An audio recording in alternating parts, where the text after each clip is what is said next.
So good evening, everyone. My name is Susan Watt, and I'll be moderating your session tonight. Welcome to all of you. We have a wonderfully diverse group of teachers tonight. We have elementary and secondary. We have classroom teachers. We have specialist subject areas. We have teacher librarians, occasional teachers, curriculum leaders, you name it. So thank you all for coming. It's wonderful that we can all join together from our various fields and from all over the province to have a great discussion about education. And we're thrilled to welcome Garfield Jenny Newman. He's done lots of presentations for OTF and otherwise. From what I understand, he's been doing a little traveling this week and is managing to squeeze us in, so we're very grateful to that. So welcome to all of you, and a really warm welcome to Garfield. I'm going to turn off my mic now and let him take over. Great, good evening, everyone. I'm actually going to start by continuing a little bit of what Susan was doing just to gather a little bit of information, so I'll get Susan to help me set this up. Could you give us a green check so we'll clear what we have up there? And I'm going to ask a green check if you've attended a workshop or presentation of some kind by someone from the Critical Thinking Consortium, and so have some familiarity with our work in critical thinking and the framework we use. And if you haven't, then obviously the X that have not attended or have not aware of that work.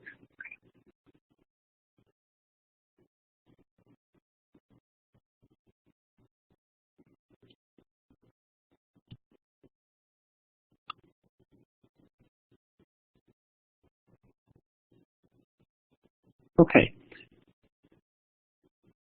I'm going to ask a second question. But I think the answer will parallel somewhat, I think, what we just saw. Later in the evening, I'm going to talk about some work I've been playing with the last couple of years that we call a cascading curriculum. And I'd like to know, is anyone familiar? Have you had an opportunity to see or play with a cascading curriculum? So again, to check if that term is familiar to you somewhat, and an X if you're saying, have no idea what you're talking about. Okay, great. Just as those are rolling in, as Susan mentioned, I've been traveling a bit. I was going to put my X on the map, but I'm actually in Calgary, so it was only a map of Ontario. So I just wanted to know, the reason I want to mention this is I'm out here in Calgary. I was in North Bay Tuesday and Calgary today. And last week I was in Korea, and tomorrow night I leave for Prague. And the point of that is not to just say I have a busy travel schedule, but to point out that the interest in inquiry and critical thinking is global in its nature. That it's fascinating to me to see how many areas of the world are increasingly taking interest in how do we promote critical and creative thinking, and what might that look like. And it's actually quite fascinating in the East, not Eastern Canada, but the eastern part of the world, that creativity is really being embraced in China as they understand that what they call the new economy. As robotics replace so many traditional jobs, the focus on inquiry and innovation is growing with momentum. Now, they're not sure how to do it, and so there's lots of interest. But this is certainly not merely a Western conversation. So, and if you have any questions, let me know. We can talk about that. But I just use this term, and just to start us off, we call it C3 inquiry in the Critical Thinking Consortium. And I just want to give you a wee bit of context on this. And we call it C3, critical, creative, and collaborative thinking in the digital world. And the Critical Thinking Consortium, we began about 25, 26 years ago, looking at ways to embed critical thinking in teaching. And one of the things we want to explore tonight, when we were writing a book that came out about a year and a half ago called Creating Thinking Classrooms. I'll just put the note in here, and it's not meant to be promotional. Although it is interesting to let you know, we are in negotiations at this moment with Corwin to create Creating Thinking Classrooms for an American and international market. So there's interest to take these ideas global and produce essentially a book, I hate to say it, with fewer Canadian examples and more American examples, because it's just too Canadian. has less resonance, sadly. Anyway, when we were writing the book, you might notice in our title, the word critical doesn't appear, and that was very intentional. Because as we began to look at the work, we began to realize that critical and creative are simply dimensions of good quality thinking. And as we look at inquiry, what we're really interested in is how do we nurture quality thinking in students? And that quality thinking will have a critical, a creative, and a collaborative dimension to it, as opposed to our traditional view of critical and creative thinking being separate ways of thinking. We're rethinking that and saying, well, in fact, they're both just dimensions of the quality thinking we want in kids. But I'm going to start you off here. And this is where I'm going to invite you to use the chat window or the mic. And so I was delighted to hear many of you testing out your mic, so please feel free, if you don't want to type it, I'm going to turn off my mic in a moment after I pose my question. Jump on and offer a comment or type a comment. So in front of you, you have a statement. Teaching content should not be seen as a goal of education, but rather a necessary intellectual tool for solving problems, responding to provocative issues, or creating meaningful products or performances. I'm going to start by saying if we could put up a check, green check, I agree with your statement, or an X, I disagree with your statement, and many of you might be in between. So I'm going to ask that we use both the check and the chat box to offer. So this time, instead of just telling me I agree or disagree, would you please offer a thought that would explain either why you've checked yes or no, or what's the nuance in between? Because I'm sure some of you might say, well, I'm leaning here, but I still have this. So if you wouldn't mind, I'm going to turn my mic off. I'd just love to get some responses to this notion that content should not be seen as our goal of education, but it is a necessary tool. Okay, so I'll just give you a minute to check and respond. I'm going to turn on my mic off and encourage you to type or talk.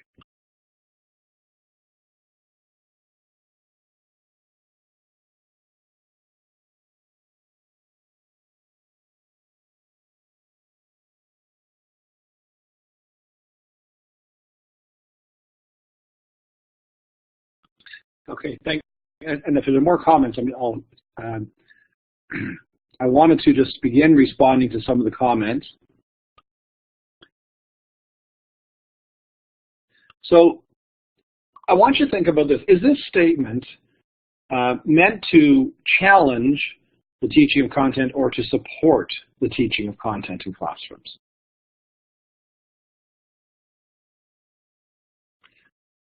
So I'm going to actually say, in fact, this is meant to be in defense of teaching content. And let me point out why I say that. Notice we said teaching content should not be seen as a goal, but it is a necessary intellectual tool. This morning I was talking with someone from Winnipeg who I've been supporting in developing some work. And I think she had a principal, telling her it's all about the process. Content doesn't matter. You don't need to teach content. It's about the process. And I said to her, well, you can't think about nothing. So you actually can't develop students' ability to think critically if they have no content to think about. Teaching content does matter, but what the statement is trying to say is the goal isn't the content, but it's what you do with the content. So the question, and it's a bit of a misleading statement intentionally. By the way, I shared this with professors at the U of T, and to get them thinking about, when you teach content, is that the purpose? And as many of you noted, in the digital world, we're not going to be that useful in a digital world when kids can look it up. But I loved Alana's comment, and thank you for that, Alana, that when you said, but we do everything after the word, I think you said after the word necessary. That getting kids to solve problems, to develop meaningful products and responses, you need content to do that. So our question really shouldn't be, do we teach content or do we teach process? And this was the comment this morning, the idea of teaching content versus process. And I said, well, why do we need to pit one against the other? Why couldn't we teach content in a way that engages thinking? In other words, I think what we want to do in a 21st century classroom where we want to focus on inquiry, and we're going to expand on this a little bit, we want to get past this kind of false paradox that suggests we either have to embrace teaching content or we have to focus on the process. And instead, how would I teach content in a way that engages kids in rich thinking? How can I teach the content that will support students in going deeper in their learning? I think that's the question we want.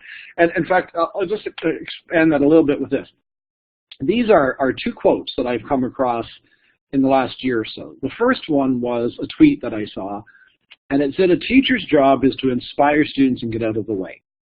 So I'm just going to pause on that one for a moment and ask, how do you respond to that statement? Does it cause red flags to go off or cause concern? Does it excite you and think, yeah, that's where we should go? What do you think of this notion that our job is to inspire kids and get out of their way? Just give you a minute to, again, use the mic if you want to jump on and just say, I love this, or this frightens me, or whatever, or just drop a quick note in the chat box.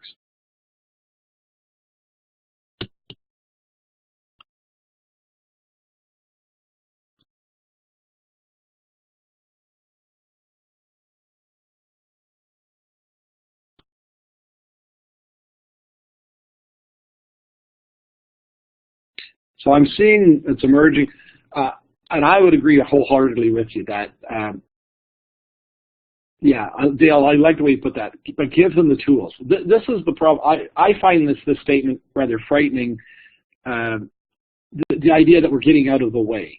Because, as many of you are pointing out, first of all, I'm going to say to you, I could inspire students, or my daughter could get inspired by something she saw on YouTube.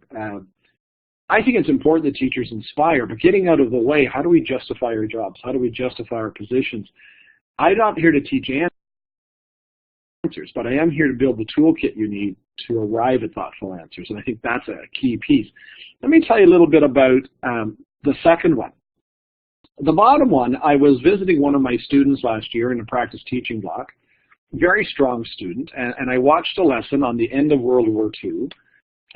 Beautifully done PowerPoint, lots of good information on the end of World War II and so on. And yet, in 75 minutes that I watched the class, not once were students asked to respond to a question that would make them to think. Not once did they turn and talk to each other and apply the content. It was entirely a delivery of content lesson. And I said to the student afterwards, I'm a little disappointed in your lesson. I mean, there was no invitation to think critically in that entire lesson. That was all content delivery. And he said to me, yes, I know, but my associate teacher has said to me several times that sometimes, and this is the quote you see here, sometimes you just have to teach content. You can't do critical thinking in every lesson. And so I found myself saying, well, is he right? How do you respond to that? If I can just pose it to you, that some days you just have to teach content. Okay? Can I get you to respond? Is he right? Well, sometimes we do just have to build content knowledge. We can't be critical thinking all the time.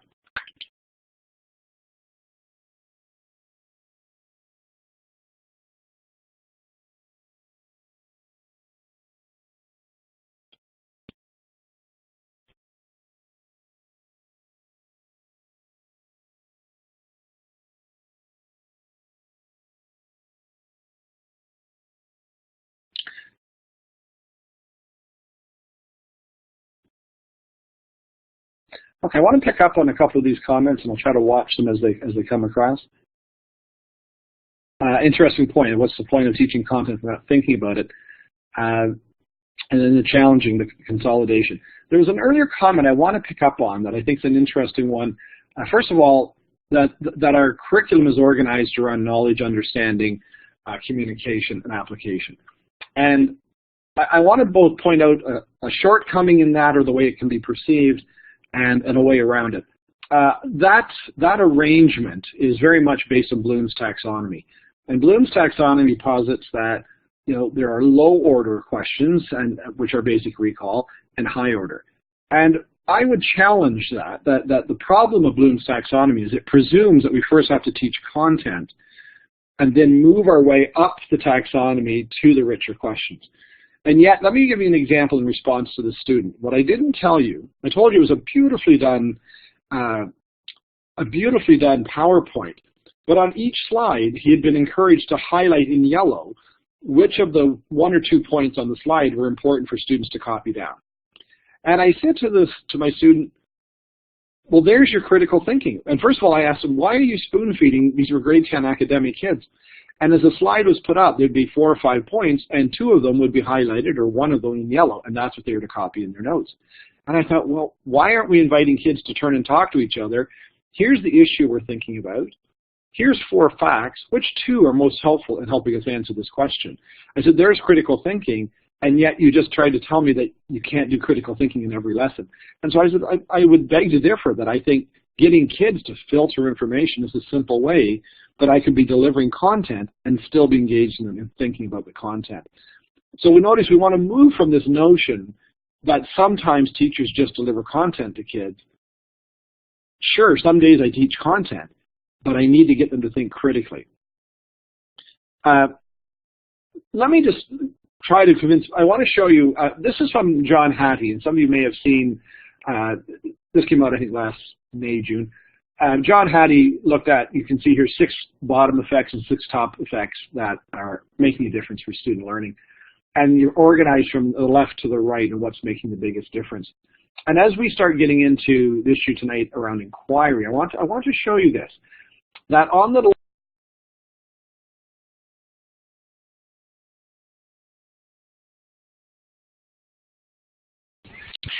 Hi, this is Susan. It looks like Garfield has left. I'm sure that was not his choice. There have been some issues with bandwidth, as you may have heard. You've heard some chipmunky sounds, and that's just the way Blackboard will try to catch up with the sound. It could be, I don't know what kind of connection Garfield has in Calgary. He's probably in a hotel room. Anyway, I'm assuming that he's madly scrambling in the background right now to try and get himself logged back in again. So we will be a little bit patient. You go make yourself a tea or something for a couple of minutes until he comes back. So I'm going to, I think I'll just turn off my mic as well. And we'll wait and see. Keep our fingers crossed.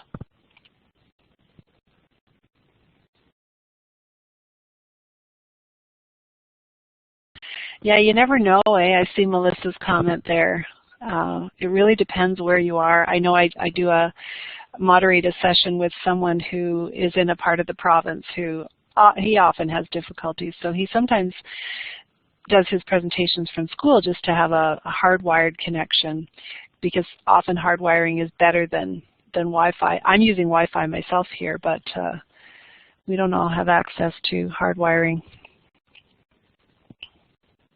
Oh, poor Garfield. I'm just going to check my email as well in case he's writing. No, I don't see that.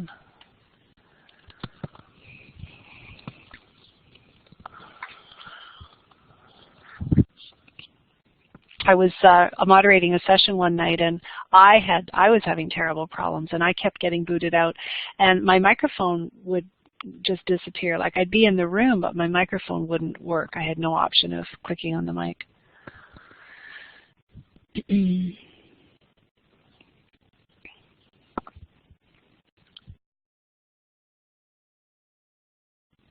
Welcome, Kevin. We're just waiting for Garfield to log back in again. I'm assuming it will happen any minute now. So sorry, we've had some bandwidth issues, so he's just trying to get him back in.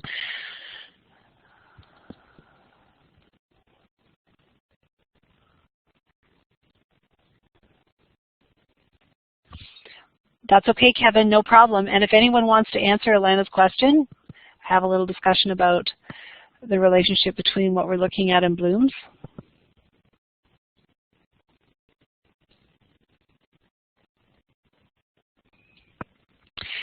When there's a link in the chat, if you just click on the link, it will open up that link in your browser.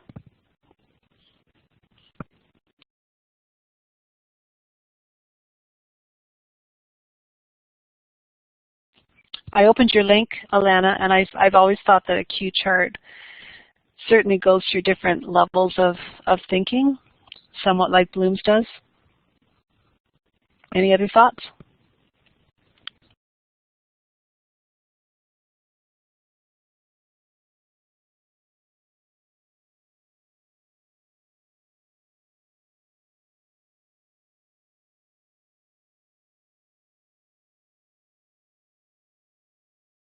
I just heard from one of my OTF colleagues, and she talked to Garfield, and he's madly trying to log back in. So we'll send him our positive thoughts.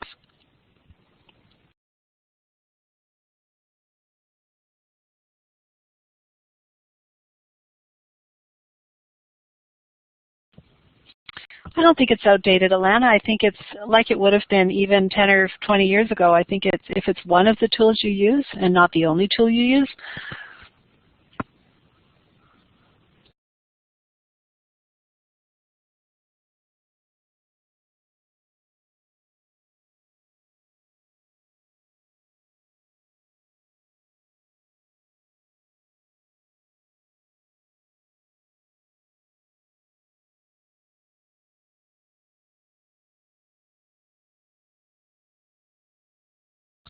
We have Garfield back. I'm just going to give Garfield back status to moderate. There we go. Welcome back, Garfield. We missed you.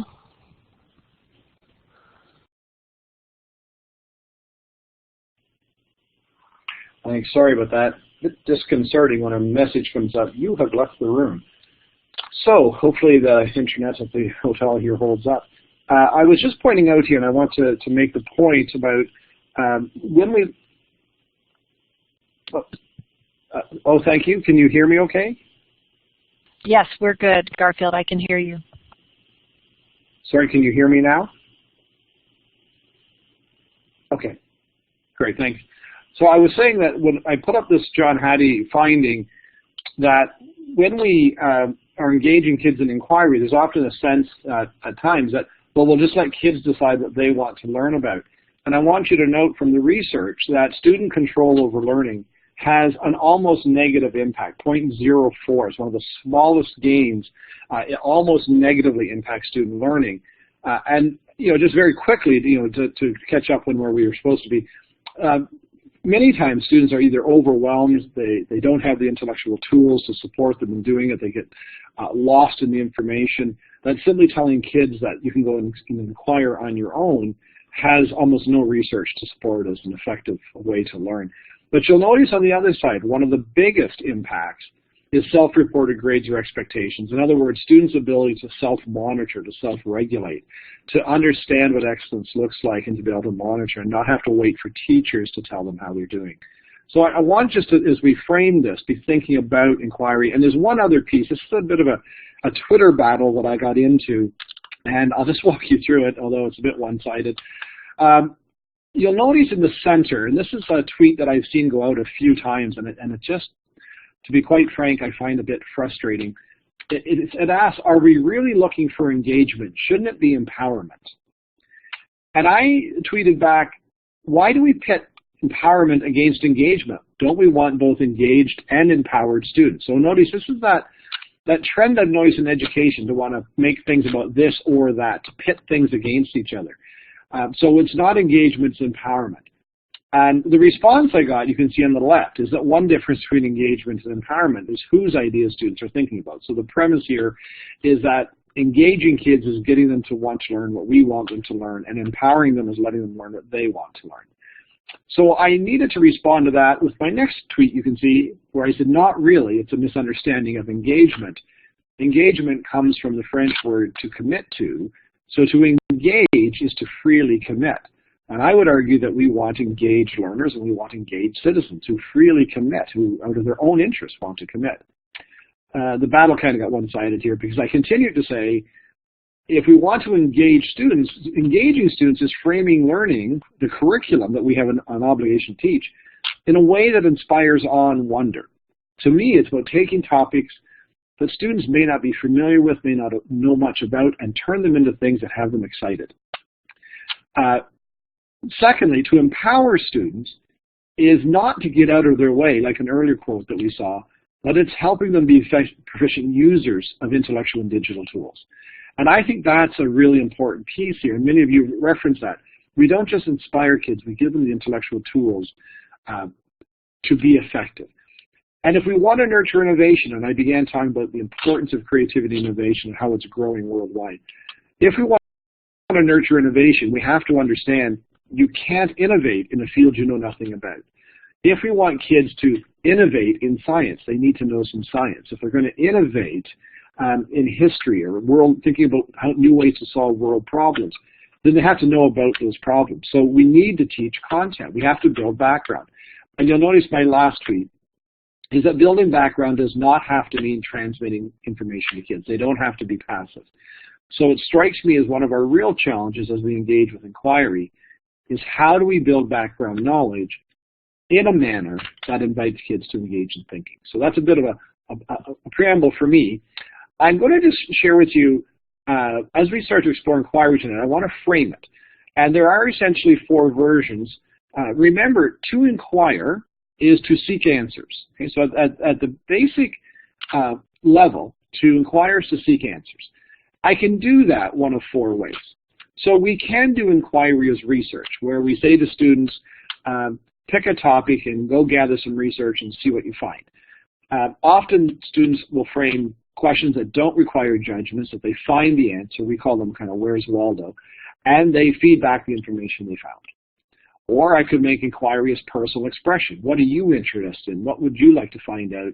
And the kids go and they brainstorm, they come up with stuff. But notice, again, there's no judgment. It's a matter of what do I find interesting, what do I like. Or, as we're seeing a lot these days in education, inquiry is discovery. Invite kids to speculate, to wonder, to brainstorm ideas. But notice that doesn't require that I make a judgment. It just requires that we consider a bunch of ideas and so on. What I want to suggest is that what we really should be looking into is inquiry as critical thinking, or we'll use the phrase critical inquiry. And I'm linking it to the others because what I want you to think about is that when we put critical inquiry at the core of learning, it empowers all the other 3. That now gathering research has kids from a critical inquiry stance. What can I trust? What information is relevant? Which sources are credible and reliable? It has me thinking about which of the ideas that I most enjoyed have the most value beyond my personal interest, or the discovery, which of these ideas would I work with. Let me show you what I mean by this. And let's go through a couple of examples, but I want to suggest to you, rather than seeing inquiry, like people will talk about IBL, or inquiry-based learning, and I would suggest to you that we shouldn't see inquiry as a particular approach to learning, but rather as a stance. And what I mean by that is, properly understood, inquiry can enhance many approaches that classrooms are using: problem-based, project-based, case-based, even discovery learning or direct instruction. That properly understood, inquiry is an invitation for kids to think deeply and critically about this. So let me show you a couple of quick examples. Here's if I was taking World War I. Inquiry is research. How did the introduction of new weapons change warfare in World War I? So when you look at that, that's an inquiry question. As research, it's surface. I can Google it. I can go to a textbook. I can look it up. But I don't have to make a decision. It hasn't invited me to make a thoughtful decision.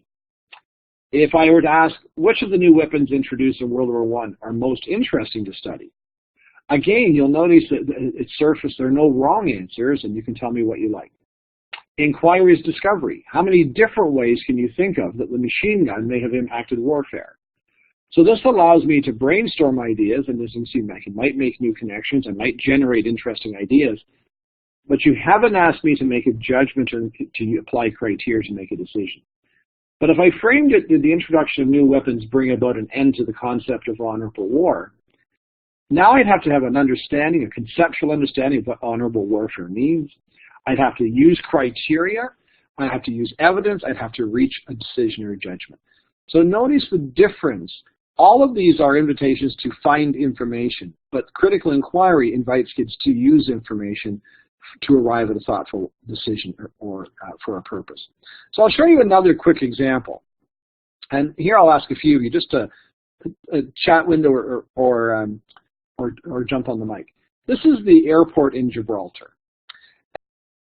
And I can tell you that if you Google the airport in Gibraltar, you are likely to find lots of links that talk about it as one of the most frightening airports in the world, or one of the worst airports in the world, and so on.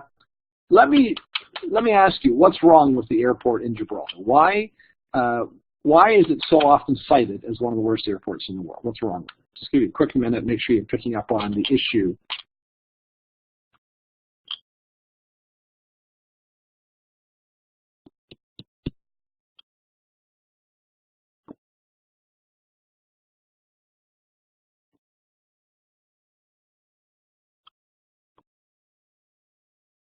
Okay, you see it. You'll notice the people at the bottom and the top stop and the traffic all stops, the plane takes off and lands. And I first saw this at a conference, a brain research and digital technology conference. And the person put it up and we all had a good laugh. And he said, this is what you get from poor planning. But then I got thinking, well, is that what's happening here? So we could do an inquiry into this. So if I did an inquiry as research, I might show this picture and say, I want you to go online and find out as much as you can about the history of Gibraltar and its airport. That would be an inquiry into this issue, and kids come back and report what they found. Notice no decision or judgment. Find out interesting facts about Gibraltar. What did you find interesting? Report back on that. So personal expression. What did I like? Inquiry is discovery. Let's brainstorm all the reasons why they might have built it so it intersects the highway. Let's just explore. But if I want a judgment, I might ask a question like this. Is the Gibraltar Airport an example of poor planning or innovative problem solving? Well, now I've asked kids to make a judgment. You'll notice, by the way, you can't make that decision if I don't teach you a bit more about Gibraltar. And so we might say to students, before you make your decision, here's a picture of Gibraltar. On the right, you'll see the tip. It's on the Iberian Peninsula in Spain. And if you follow up about 2/3 of the way up the picture, you'll see some pieces jutting out into the bay towards the left. The top one is the border with Spain. The second one is the runway that you saw. And on the left is something you might pay attention to called the Rock of Gibraltar. So the British need a runway somewhere between the border with Spain at the top that you see and that narrow tip at the bottom. It needs to be as wide as you see in the top here, and it has to avoid the Rock of Gibraltar. Exactly. So Sabrina, so notice I'm teaching background knowledge right now. I'm teaching content, but I'm teaching the content in the context of a problem to solve. So do I teach content? Absolutely. As I build your background, I invite you to go back to the question I posed. And so is this poor planning or innovative problem solving? And if you think that having the intersection of the runway and the highway is such a bad idea, I'm going to ask again, if you could just quickly type in, what would be some alternatives? So we've said this is not a good idea. Okay, what would be an alternative, considering the Rock of Gibraltar and the narrowness? What could we do instead of stopping traffic? What would be alternative? Okay, great. Build an underground tunnel. What else can we do? Beautiful. Reclaim the land. So reclaim land to build an island airport.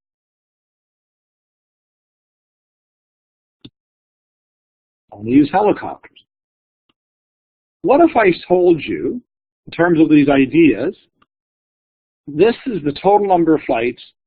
Dale, it's interesting, you beg Spain for more territory. I had someone whose father was Spanish, and he said, my dad would say, just give it back to Spain. So, interesting flip side. These are the total number of flights in and out of Gibraltar on a single day. Not the busiest airport in the world. How much, if you just pause to think about this, how much would a tunnel cost to build? How much would reclaiming land build? And now we might say to kids, as I build your background on the issue, and I might give you some options, as you said, to consider, and here's some criteria when you make your decision. Whatever solution you come up with to this problem needs to be least disruptive, most cost efficient, and safe and practical for pilots. Now I want kids to make a decision. Is the tunnel, the reclaimed land, the current situation, which one best solves the problem or addresses the issue? Now, I'm doing this just as a very quick kind of playful one, but to show you, having kids simply research about Gibraltar and the airport does not invite them to engage with the material in the same depth. So what I was doing is building background. Now, I'm going to jump into, we're going to shift a little bit as I go to this next page. And I want to try to explain to you what I have here. And I have a number of these for social studies from grade 1 to most of the elementary curriculum and some of the high school. I'll show you. I call this a learning goal matrix. And, sorry, I just want to read this comment. Oh, great. Good question. My advice is we start with the problem. We pose the problem. It's the provocation to get kids thinking. And then as I introduce content, I invite kids to, and we use 3 words I'll just share with you. We ask kids to affirm, revise, or extend their answer. So what we will say to kids is, here's the problem, here's the current solution. Do you think this is a wise solution, an adequate solution, or a poor solution? Kids would take a position based on what they know. This acts, by the way, as my diagnostic baseline. I want to see what you know, what you think you know, what misconceptions are out there. As I begin to teach new content, does this help you affirm your original answer? I am more convinced now that I was right. Would you like to revise your answer? You know, it's similar, but I would adjust it a bit. Do you want to build on, extend, change in a new direction? So I definitely want to launch with the provocation and not feel the need to pump content into kids first. And we're going to see lots more of that in a few minutes. I wanted to show you this learning goal matrix. All I've done here, this is the grade 3 strand B where we're looking at, so I'm just reading this, the geography strand. And all I've done here is to take the curriculum. I've stripped out all the EGs, I've stripped out all the sample questions. I just want to strip this back to what am I required to teach in the curriculum. And down the left is the content. This is the what we are to teach. And across the top is the how. So these are right out of our curriculum, just verbatim, cut and pasted. But what this does, and by the way, we see the numbers. This is one of my students using this. When they create their lesson, so for line of inquiry 1, we'll talk about later, notice when you take any cell, it links to things. So if you see lesson 1, this is just a number 1 in the box, we're going to be addressing major connections between features of the natural environment and the region, and I'm going to be inviting kids to gather and organize information. But if you look at 2.1, we're going to look at major connections between these features, and I'm going to have them interpret and analyze information. So all I've done here is to say, if I were to take the content of the curriculum, put it down the left, take the ways of thinking, put it across the top, pick any cell, and it invites kids to see, okay, or sorry, as teachers, what content will I teach and how will I engage them in thinking about it? Are they going to be formulating questions, evaluating evidence? Every lesson I teach has, or every lesson kids engage with has an element of thinking in it. Let me just show you. This is another one for grade 6, the Identity Strand. Again, you see I've just taken the what kids think about across the top, the content, or the what down the side, the how they think across the top. Pick any one cell. So I'm going to pick A2, and then across the top, A2.1.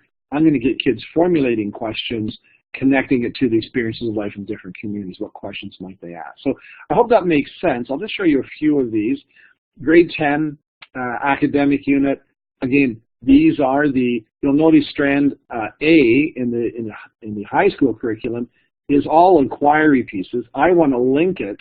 So if you look at my learning goal matrices, strand A is always the top, and you notice strand D, in other words, unit 3, is down the side. And now, as we learn about demographic trends, I want them to assess their credibility, or I want them to evaluate and synthesize findings.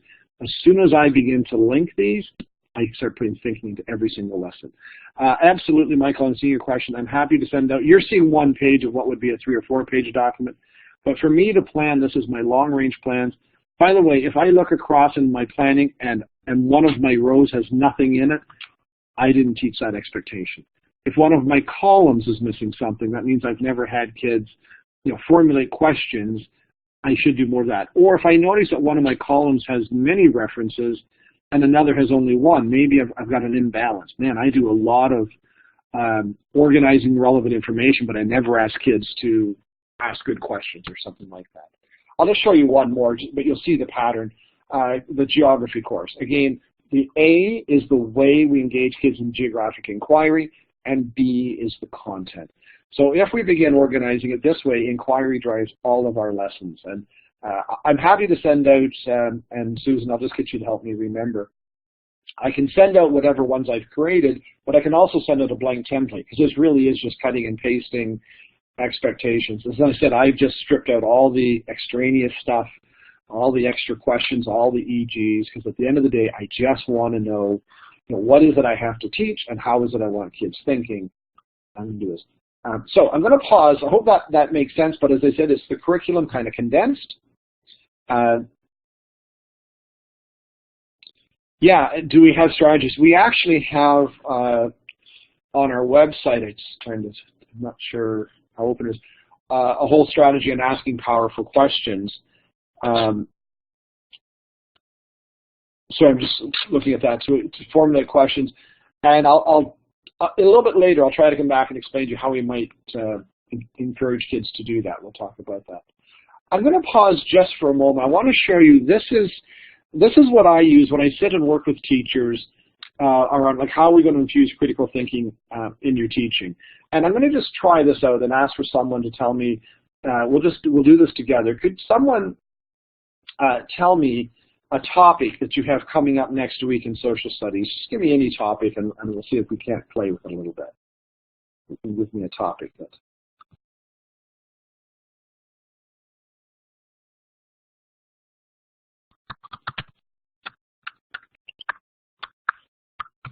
Okay. So we want to look at the 1920s. Let's just try this out. And if we have time, we'll some others. So notice that's a topic, and I can go into the curriculum, I can pull out, I can say, this is what it requires me to look at. I would then want to think about my learning goals, what are the big concepts and ideas. But the key thing in the critical thinking is I want to start now by saying, so what would be, how do we convert a topic to an issue? And what I mean by that is the 1920s is the what we'll learn about, but it's not an issue we're debating. Could anyone help me frame a question? We use the term problematize. How could I problematize the 1920s so that the kids are required to make a thoughtful decision or judgment of some kind? Anyone have a suggestion on that?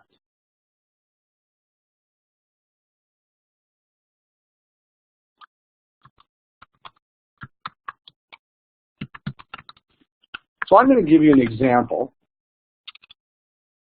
just because lack of time. And for whom did the 1920s really roar? Right? So if I ask the question something like this, for whom did the 1920s really roar? Notice I have to make a judgment. Right? So I want to be careful. If I ask, so Michael, I'd want to tweak your question. What was life like post-war? That would allow kids to give me a list or a description but not make a judgment. But if I ask kids, did people's quality of life, did Canadians' quality of life improve following World War I from before World War I? So if I said to them, going into the war, we had a bit of a boom, what was quality of life like? Did all Canadians or many Canadians enjoy an increase in their quality of life? That would be a judgment. In a similar way, we like to use the term the roaring 20s. Well, what do you mean by the roaring 20s and for whom did it roar? Notice now I need some criteria. Well, what do we mean by the concept of roar?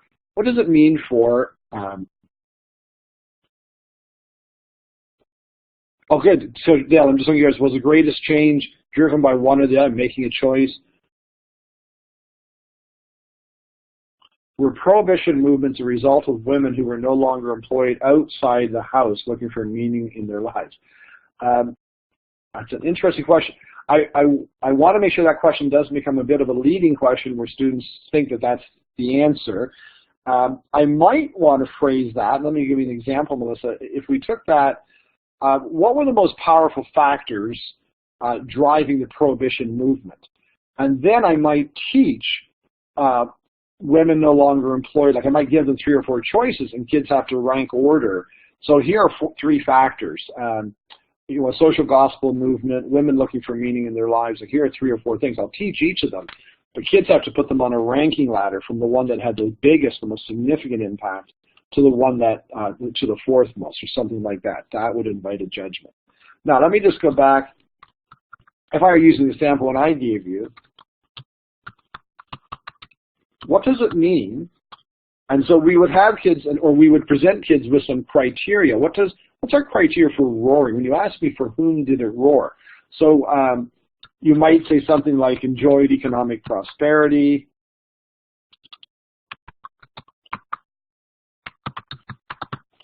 that it many job or career opportunities,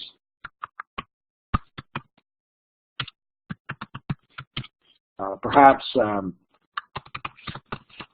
rich cultural life, something like that. Okay, so we might take a look at something like rich cultural life, and then as I'm teaching, I'd be asking kids, so for who actually had great economic prosperity? And now we might let's look at indigenous people. Let's look at visible minorities. Let's look at various groups. Was economic prosperity, did the 20s roar in Fergus? Or is this a very white, middle class and urban sense? So we could look at farmers in the prairies, we could look at a variety of groups, and we apply this set of criteria, and as they learn, was there economic prosperity? Was there an expanding opportunities in careers? Were there these rich cultural opportunities that they look at? And the kids would have to make a judgment. Now, I want to show you my next part to say, well, what would kids do? So notice 4A, what's the challenge? It might be, I want you to create a video recreating life at the times from a particular perspective, or it might be write a short story about a day in the life of someone living in the 1920s from a particular perspective that addresses the concept of the roaring, or create a newspaper article, or whatever it might be. This is the what kids do. Notice I now need a new set of criteria. What's your criteria for an effective video? What's your criteria for a great, a powerful news story? Notice my two different uses of criteria. I tweak the question so kids need to make a judgment. I give them criteria to help them guide their thinking in making that judgment. I give them an interesting way to respond to the question, and I make sure they have criteria to think about how they're going to be assessed on that response. Again, I hope that makes sense. If it's helpful, I do have samples of these filled in with different subjects and so on, and I could send those with the other to say, here's a variety. Now, they won't always be social studies, so I didn't put them in tonight, but I do have science at cross grade levels and so on. But this is a way for me, if I sit down and ask myself, I just start, what do I need to teach tomorrow? What's the topic? Okay, how could I turn that into an issue that we could debate or discuss? How could I add some criteria to guide that? What might kids do, and what would that look like when they do it well? Now, we're going to shift a little bit. Notice here I've given you, so I just want to pause and read some of the comments, so I just,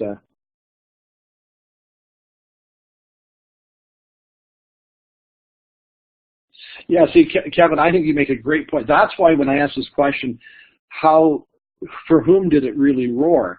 Now I'd have to look at a variety of groups, and in fact, this is where it's a wonderful opportunity to teach perspective and have kids look at different documents. In fact, I don't know if any of you are familiar with a movie that came out probably 20 years ago from CBC called Where the Spirit Lives, but it's about residential schools. And the interesting thing is this whole movie on Where the Spirit Lives is set in the 1920s and early 1930s. In other words, during the period in which they're supposed to be roaring for Canadians, here we have a residential school film showing, well, this is what life was like for Indigenous people. It's not quite roaring. Yes, Andrew, it's a powerful movie if you can get a hold of it, but also to situate that in the midst of your 1920s unit where you say, well, while the Gatsby kind of stuff might be happening in Montreal, this is what's happening to Indigenous people across Canada. How well is the criteria being met? Not very. So, it opens up this opportunity for me to look at, so the film is called Where the Spirit Lives. I'll just type it here. And if anybody knows where to find it these days, I know it was a CBC production, but I don't know where it is these days. But all the stuff you're hearing about the Truth and Reconciliation Commission was captured in this film 20 years ago, and it was really powerful. I believe Michelle St-Jean was the girl who starred in it. Anyway, I want to shift it, but I want you to note here, notice I've given you a topic. I want you to think about, we're going to shift gears a little bit to think about, so we've been talking about inquiry, but the real power of inquiry, as you can see on my slide here, is in not the single question, and this is the myth sometimes. The real power is in carefully sequencing a series of questions that takes kids deeper and deeper, and we call that sustained inquiry. So I could every day walk into my class with a new topic and say to kids, well, today we're going to learn about this. And, oh, thanks, Michael, it's on YouTube. That's great. So I could go in every day and say, here's my new inquiry question. We'll explore it for today or a couple of days or whatever it might be. But the real power is when we work with a rich question over time and we have a series of questions that take kids deeper and deeper. So this is where I want to start is thinking about if we want to engage with inquiry, imagine the learning. If learning flowed from, notice what I'm doing here, going to your earlier question, learning flows from kids engaging with a rich, authentic challenge, not the other way around. I don't teach content so that kids can do that authentic challenge. I create the challenge through which kids will learn content as they engage with the challenge, and I'll show you what I mean by that. And again, imagine if the inquiry do, I raise that rich question day one, and over time, we then go deeper and deeper. And let me show my inspiration for this. And I asked you earlier about cascading curriculum. I'm going to talk about that now. This is kind of my inspiration. Could I get an X and a check? A check if you've played at least one of these games, an X if you've never engaged with any of these games. How many of you have played at least one of these games?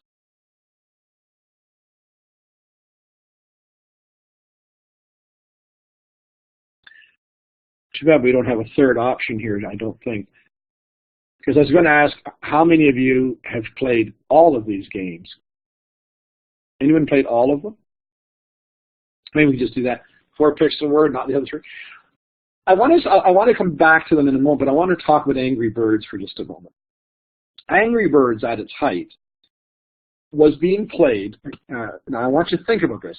At its height, Angry Birds was being played 200 million hours a year around the world. 200 million hours a year around the world. That's the equivalent of 16 years of time people were investing in launching these birds to knock out these pigs. Okay, that's a huge amount of time. And I was intrigued by, so what is it about video games? Like, what is it that gamers understand that maybe we should pay attention to in education? Okay. And this is what got me thinking about, and I'll come back to some of these others in just a moment. And the answer to my question came when I was presenting in Madrid at a conference in Madrid, and the speaker before me, her topic was on sustained attention. It was a brain research conference, and this was a question she had posed. How can we teach to best sustain student attention? How do we get at intrinsic satisfaction for learning? And she pointed out that dopamine is the source of intrinsic motivation. And by the way, that sustained attention connects to the pleasure center of our brain. So for example, this evening, if I'm showing or saying things that are of relevance, use, of interest to you, you're more likely to pay attention to what I'm saying. And if I'm talking about things that have no value, no use, I can't see ever using this, chances are you're drifting off, you're checking out. And this is exactly the way our kids are. If I'm learning stuff that I don't care about, I see no value, I see no use in it, then I'm less likely to pay attention or have more trouble paying attention. And by the way, just to show this works, and dopamine is that feel-good neurotransmitter. So drinking coffee is a natural dopamine booster, as is chocolate. So you might crave chocolate, crave a coffee, and then you have that sense of satisfaction. So the presenter pointed out that a major source of dopamine is being successful at meeting a challenge. And notice those two have to go together. If you give me a task that merely has me pulling information from a textbook and copying it onto a worksheet, you're not really challenging me. I'm capable of finding the information, if it's obvious, and just copying it over there. So there's no thinking involved. So I'm being successful. I'm just bored. Or you give me a task that's well beyond what I'm capable of, and you're challenging me, but in a way that I'm unsuccessful, and I'm just getting all the answers wrong. Neither one of those give us that dopamine boost or give us that rush. In fact, the research shows us that to be successful, for us to get that dopamine rush, kids have to be successful minimum 20% of the time. And what that means is we need to give them smaller.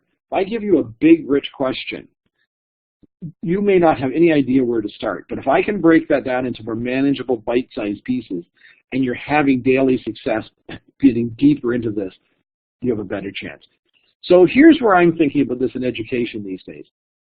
First of all, I think, unfortunately, notice in my top piece here, that assessments, notice the language use, assessment tasks, summative assessment, culminating activities, all of our language tends to focus on assessments as the end result of, the consequence of learning. We have assessment tasks and summative assessments. So we typically in education use tasks as proof that learning has occurred. And what I want to suggest to you this evening is that we shift that and we make the task the invitation to do the learning. So this goes back to the question posed earlier. Rather than using our tasks as a summation or a summary, now that you've learned this stuff, you should be able to complete this task. I want to turn it upside down and say the task is the invitation why you would want to do the learning to allow you to complete the task. And you'll see, I think teachers are much more than facilitators. We see a lot these days as teacher as facilitator. I prefer the term teacher as choreographer because I believe that our real work is to choreograph the learning experiences kids need. You know, when to do small group, when to do a lecture to build some background, when to take that field trip. I think these are decisions that teachers make to try to choreograph learning for kids. So I'm going to show you a few examples of what this might look like, and my apologies, I start with a physics one, but it's one that speaks well to this. My daughter, back in grade 11, when she was in grade 11, came home and they were learning about Newton's laws of motion. And she said, for homework, we have to explain in baseball what causes a curveball to curve and why is it so difficult to hit. Okay? What causes a curveball to curve and why is it difficult to hit? And I thought, wow, that's a good question. Oh, sorry, Len, I'm just reading a comment. That is wonderful. Yeah, that improvisation, that response to choreograph as opposed to beautiful. So I called up my daughter's teacher and I said, do you mind if I come and talk to you? I'm fascinated by your question. He's a great guy. And I went in and we got chatting. And I asked, and I want you to know, what point were kids given this question, why does a curveball curve? They were given this at the end. Now that I've taught you about Newton's laws of motion, prove that you understand it by being able to answer this question. And I asked them, what if we turn that on end? What if the very first day in the unit, kids walk in and you show a video of a baseball as a curveball being thrown and it's been slowed down and the kids are invited to take out some paper, we call it a thought book, a little piece. I want you to write why you believe that curveball curved. Why do you think that? And remember, this is day one. I'm using this as my diagnostic. I want to know what kids already know about physics, what they don't know, what misconceptions they have. I then asked the teacher, so if my daughter's going to be successful with this question, what will she need to know? He said, well, there are 4 big concepts. If she understands acceleration due to gravity and so on, he went through 4 big concepts. If she gets these 4 concepts, she'll be able to answer that question. I said, okay, how would you help my daughter understand acceleration due to gravity? And he began to say, we do this lesson, I do this lecture, we do this experiment. Notice what I've got here in my 4 different colors. Focus Inquiry 1, we frame a question that deals with helping students understand the concept of acceleration due to gravity. They keep going back to their original response. How does that fit with your response? Do you want to revise your response? Do you want to add to your response? As we explore each concept, notice I'm breaking it down into more manageable pieces, breaking it down into a series of lessons, and kids are using that to continually go back. By the way, I want you to know, he said to me, this is a more efficient way to teach. One of the most common things I hear from teachers is time is the issue. He said to me, you know what, I don't need to give them 3 days at the end of the unit because every day I teach a lesson, they've been thinking about how they're going to answer that question and what revisions to make. Now, let me shift this and show you, I put a variety of social studies examples in, and again, I'm happy to share anything, so just, whether you just do it from the PowerPoint or these are all Word documents. Grade 5, when we look at early contact in First Nations. So here, I'm framing an inquiry question. Did First Nations benefit from interactions with Europeans? The criteria, well, what do we mean benefit? Well, was there an increase in their safety? Did they have an increase in their wealth? Was there an improvement in their life of their families and communities? What's the challenge I might give kids? I don't know if some of you know the story Encounters by the author Jane Yolen. The book tells the story of Columbus's arrival to North America, but through the eyes of a young Taino boy, a young boy who witnesses the arrival, and the whole story is told through his eyes. And the very last page is the young boy's 70 years old now, and he's looking back on the impact that Columbus's arrival has had on his people. And so we would read that story with the kids, but then their challenge was to write their own version of Encounters, but instead of being set in the Caribbean, it's going to be set in in Canada with the arrival of Cartier or others. And the criteria for their effective historical fiction, you have to use accurate historical facts, you have to imagine additional details that could be true, that fit in, and you have to use language that makes the story interesting. Now notice how we break it down. We begin looking at, and you can break this in different ways, did First Nations benefit from early contact? Create pages that show the first impact. What about from the development of the fur trade? And so as kids work through this, notice they're only creating a 2-page spread or maybe a set of 2 2-page spreads or 4 pages that deals with just that early contact. We've got that in good shape. Now let's move to our next one. So kids are constructing their response, but first they're just sketching it, they're making changes, making additions, and so on. So I just want to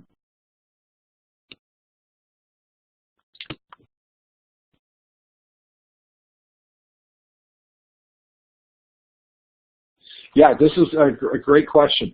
By the way, I'm just going to pause for a moment from these samples to respond to, Melissa, your question about this idea, because I think it's an increasing problem. Donald Trump has not been our friend in this way. Fake news, alternative facts is one of the downsides of the digital world. And I've been contacted in the last month by 2 different journalists interested in what schools are doing to help to deal with this. And one was the Toronto Star, who are doing a feature article. They contacted me because the Guardian in the UK ran a story about Ireland, where they're teaching, they're integrating philosophy or adding philosophy to the elementary curriculum as a way to counter fake news and so on. And they asked me, do we do it in Ontario? And I said, well, we have philosophy in grade 11 and 12, but so I'm sure that's great. I said to them, but I don't know that offering philosophy is the right approach. That our, in the Critical Thinking Consortium, we would argue if you want kids to be thoughtful users of information, then it needs to be a curriculum embedded approach.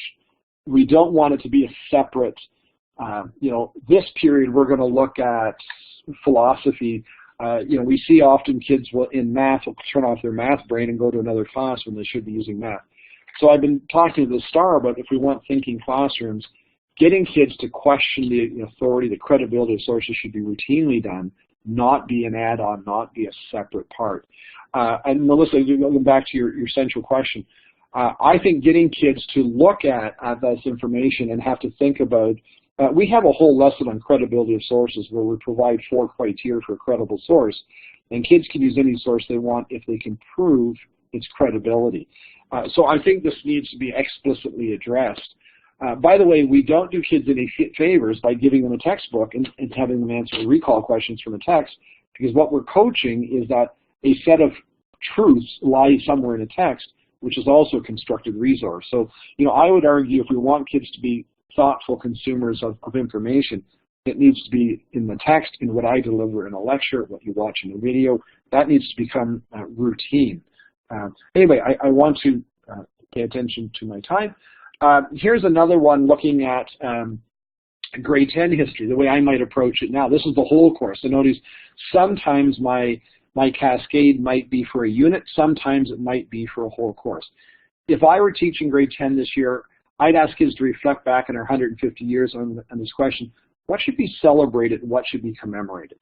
My fear is that on our 150th birthday, there's going to be a lot of celebrating why we're so wonderful.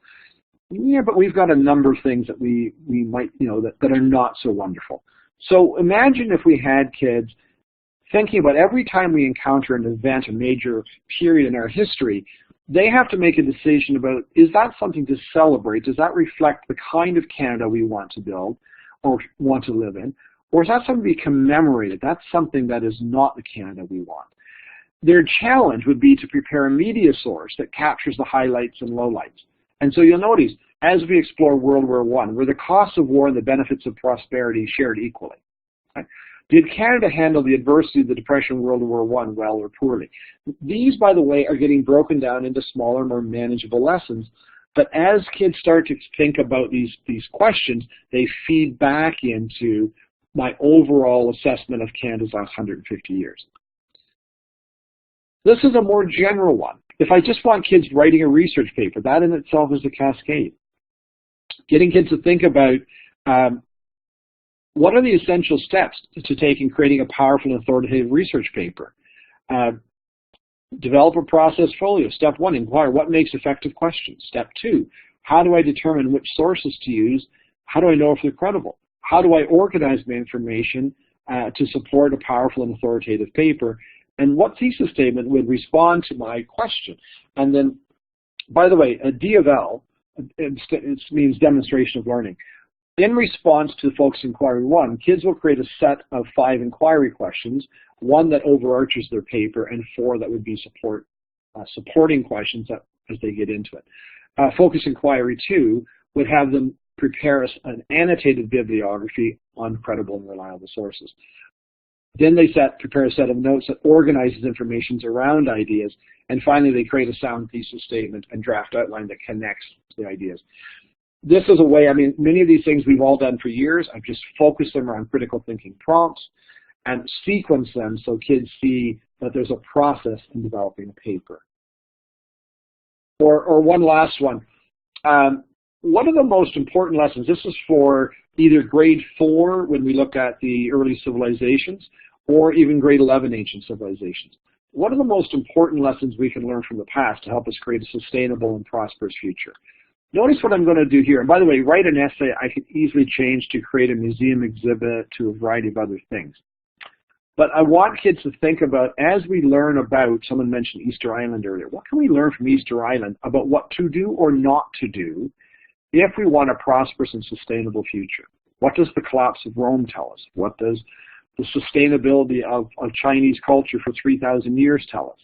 So kids have to look at, notice my focus inquiries. What important lessons can be learned by how civilizations interact with their natural environment?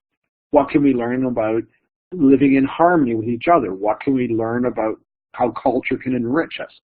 What can we learn about the past, about the importance of our faith and our history to understanding who we are and identity and so on?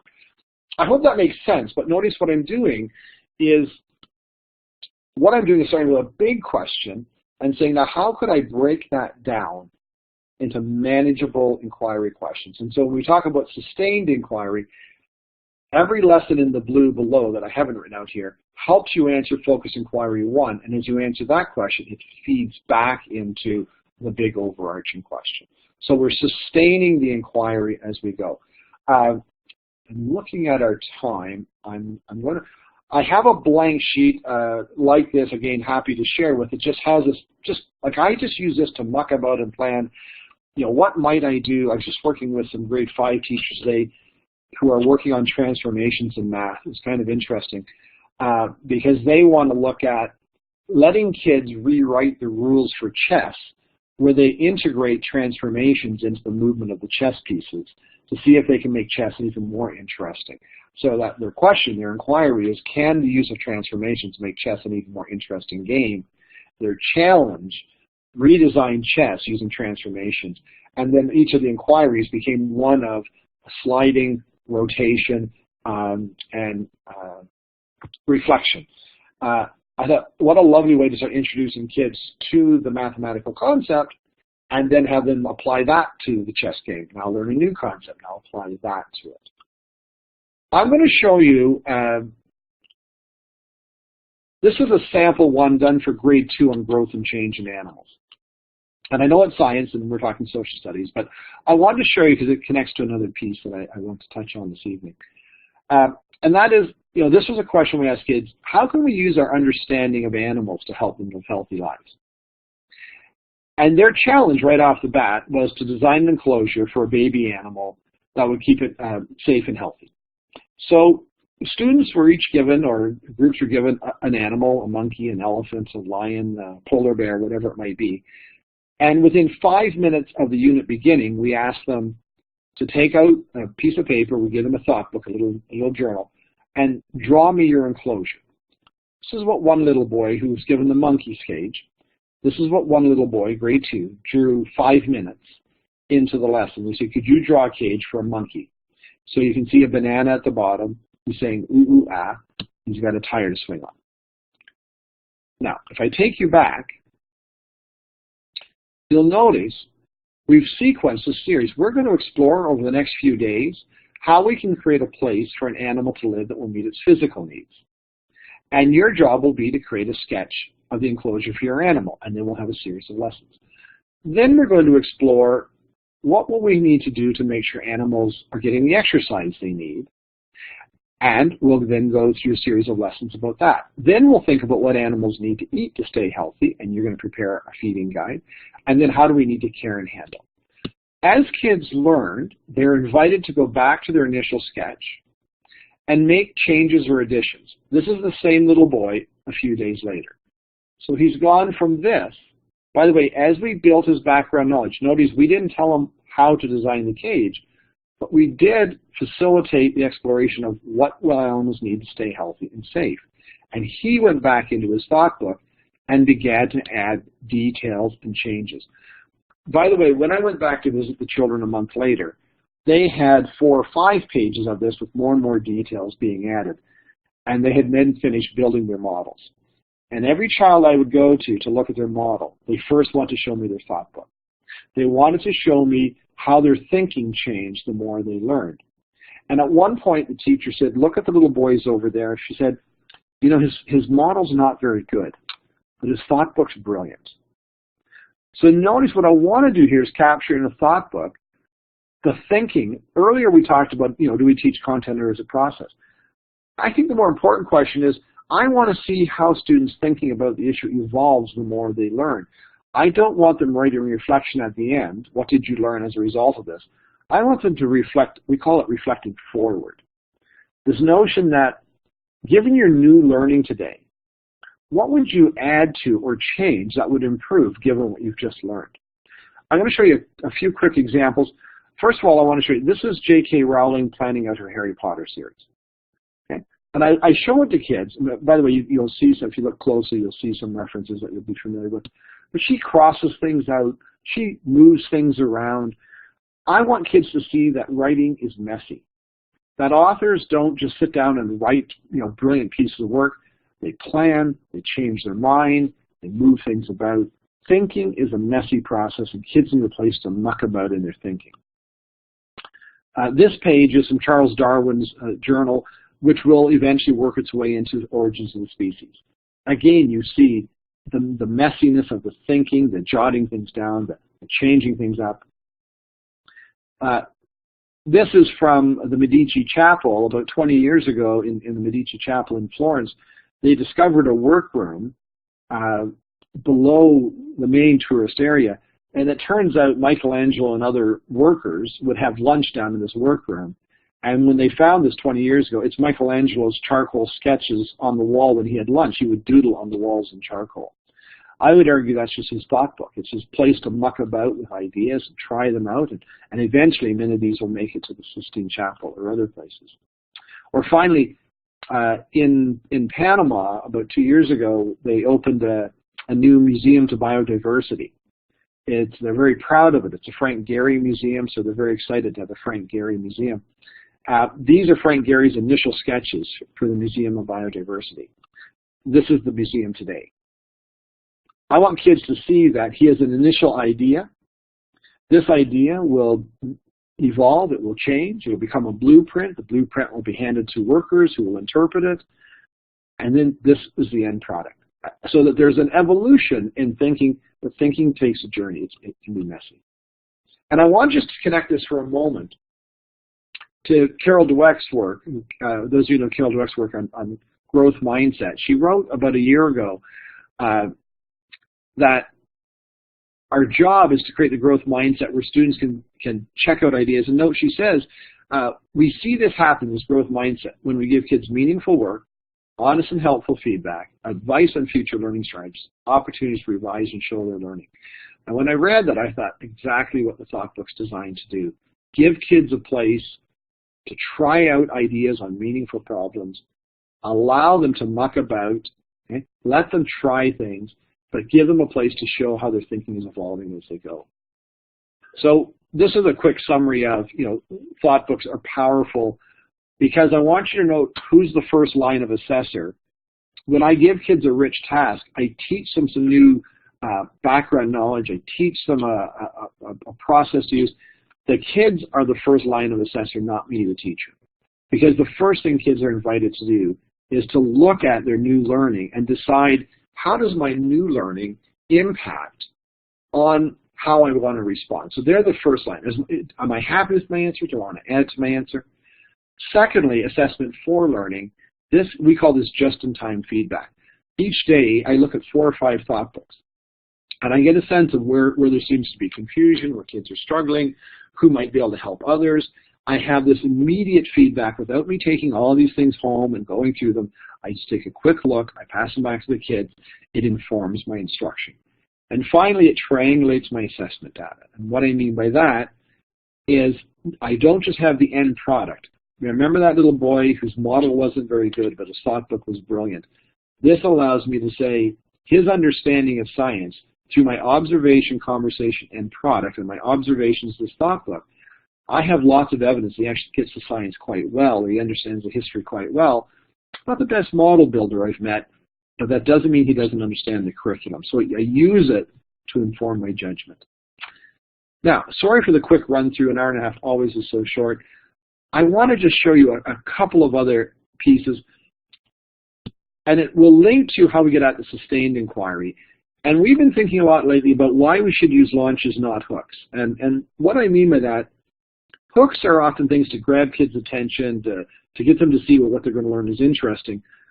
But in too many cases, the hook kind of gets lost as we get into the lesson. I've got your attention, now we'll move on to the learning. We use the term launch instead. That the thing that I use to get into the learning launches the invitation. So I'm going to show you a few quick examples, limited time. This was a grade 2 lesson on the water cycle. Again, sorry it's not social studies, but I think I want you to see it as powerful. This was a lesson on the water cycle, but the first question we asked kids, how likely is it that we drink the same water that dinosaurs drank? I'm going to tell you, I had the kids immediately interested. What? And I showed, this is my judgment. So I gave them this question, and they had to decide, would you say, like, no way that we drink the same water as dinosaurs? It's possible, or it's likely. And the kids had to set the dial, and the majority of them put it way over it, no way. I don't think we could drink the same water as dinosaurs. I said, okay, let's set that aside. So I've got them thinking about this. I then gave them these images, and they had to try to cluster them into 3 groups. So kids would start to look at what, well, rain and hail and snow would go together, and they would explain as best they could. And then I taught, so notice my teaching of content. I've launched with a provocation. I invite kids to take a position. I get them to start thinking about what relationships might be. I now teach them the 3 terms that they need to know, and I ask them to look at their cluster and decide if they want to make any changes. So now, applying their new learning, they might resort and be able to justify why. Now, I don't lose sight of my dinosaurs, because I go back to saying, now how likely is it? And they start thinking about, maybe, because they start seeing some connections. And then we started to talk about a cycle and a water cycle, and they had to construct a water cycle. And let me just pull it together. In the end, do you think we drink the same water? And by this point, many kids are saying, well, yeah, maybe we do. And so then we talked about, indigenous idea of 7 generations, teaching for 7 generations. And we said to the kids, well, If you're drinking the same water as dinosaurs, then how likely is it that 7 generations ago that they're drinking the same water, say? And the kids, by the way, notice we introduced a number line, a little bit of math now. So if you put this on a number line, well, if dinosaurs are drinking the same water, then 7 generations past, and that means 7 generations forward. Well, and this set up an inquiry into, so what can we do to protect our water 7 generations forward? And kids began to explore things that they could do to ensure. So we used, notice my hook was a launch that got them into it, and it comes back through, so I don't forget about it. Kevin, you're absolutely right. The real question is, do we drink dinosaur pee? I just wasn't sure that grade 2s were ready for that, so I went with the, do we drink the same water? But that is the big question. These are a variety of ways, and I'll just try to show you a few before we run out of time in a couple of minutes. These are different ways we can launch inquiries. Okay? So, for example, imagine if I said to kids, we're going to create an art exhibit in our class on powerful work by Indigenous artists. The first thing we would do is we'd build some criteria for powerful art. What makes powerful art? I might ask kids, before I do anything else, I would just say, here are 4 paintings. You can keep 3 of them for your exhibit. Which one are you going to not keep? With no pre-teaching, most kids will reject the bottom one because it's the most abstract one. But then we begin teaching, we talk about what makes something powerful. And then as we teach each of the paintings, who created it, what's it represent, kids have to decide, do I have the right ones? By the way, over the next 3 weeks, we might look at 15 different paintings, but you've only got room for the 5. You want to make sure they're the most powerful. Every day in my class now, there's a debate, there's discussion. Should I keep this? By the way, if you've already picked 5 and tomorrow I show you another one that's even more powerful, then kids have to decide, do I give up one from yesterday? Which one do I keep? Notice by putting constraints in place, I advance the inquiry. We only have room for 5 paintings in the exhibit. You want to pick the most powerful. By the way, this is a template I created to help kids, whether it's a work of art or a historical artifact. How do we decide, well, a powerful work should be provocative, unique, insightful, or give me some information about it, and be of exemplary quality. And kids look, they give some evidence as to why that criteria was fully, somewhat, or not at all met. They score it, and now they can make a thoughtful decision with support. So this is using criteria and a thinking strategy connected to that provocation. I'll just show you, okay, time for, oops, we're almost out of time. One more. Henry VIII, ideal prince or royal scoundrel.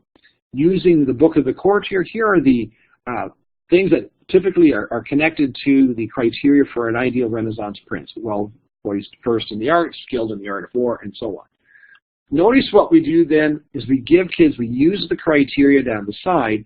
Over the next several days, as you read about, I do a lecture on, we watch a film about, whatever it might be, as you learn about this issue, you will decide what evidence there is that the criteria was or was not met.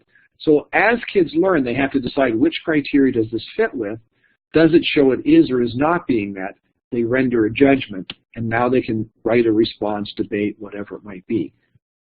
So notice what I'm doing is giving kids structures that invite them into this inquiry over time, and the more evidence they gather, the richer their response. I'll just finish with this last one. This is simply using a ranking ladder. One of the best ways to conserve water. Here's our criteria, you'll notice. Will it make a big difference? We can maintain the practice over time, and it shouldn't have any harmful effects. I might give kids some choices to think about, or they could brainstorm. They then have to put them in order from the most effective to least effective and explain why. As they learn, we invite them to go back and say, do you still want to keep the same order? Does anyone think we should change our order? Or is there a different idea that should come on the ladder and bump another one off the ladder? And what evidence or why do you say that? And kids, you can see the evolution of their thinking over time. You know, last quick anecdote, I'll just tell you. Someone I worked with at a Jewish school in Toronto took this exact idea, but they wanted to look at outstanding people.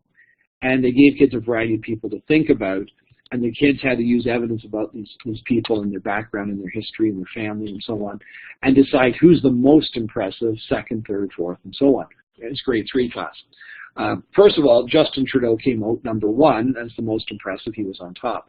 But what I found quite funny is that as the kids built their background knowledge, the school security guard and crossing guard bumped Moses out of second place into third, and she jumped into second place as the kids looked at the evidence in light of criteria. So I thought it quite interesting that Moses got bumped by the school crossing guard as the most impressive person. But this is kids using evidence to support them and the criteria. Now, sorry, we are out of time, and that felt like a rush. There are a few more examples you'll see. I'm happy to share, and I think they're fairly self-explanatory, so we can send out the PowerPoint to you. I think, Susan, correct? I should be careful before I commit. Okay, and Susan has it, so we can post it, and then you can pull ideas from it, and I'll send some of the other materials I mentioned.